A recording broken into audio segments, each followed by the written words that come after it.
എന്നാ ഓക്കേടാ, നാളെ കാണാം. നല്ല ക്ഷീണമുണ്ട്, പോയി നന്നായിട്ടൊന്ന് ഉറങ്ങണം. നാളെ നേരത്തെ വരണം, പ്രൊജക്റ്റ് തീർക്കാനുള്ളതാണ്. ഓക്കെ, ശരി എന്നാ. ശരി, ഓക്കേടാ, ഗുഡ് നൈറ്റ്.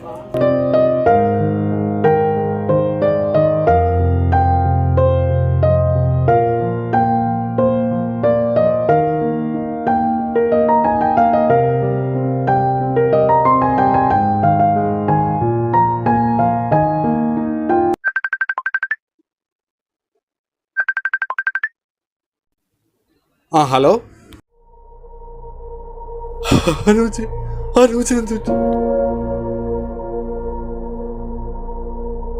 ഇന്നലെ പിരിയുമ്പോഴും അവൻ പറഞ്ഞിരുന്നു നാളെ കാണാമെന്ന്. പക്ഷെ കാണാൻ പോകുന്നത് ഇങ്ങനൊരു പെട്ടിയിലാണെന്ന് കരുതിയില്ല. ആ അനുജ്, അവൻ ജീവിച്ചിരുന്നപ്പോൾ എപ്പോഴും പറയുമായിരുന്നു ഒരു പെട്ടി കെട്ടി നാട്ടിൽ പോകണമെന്ന്. നമ്മളെല്ലാവരും എന്തെങ്കിലും ഒരിക്കലും ഇങ്ങനെ പോകേണ്ടതാണല്ലോ.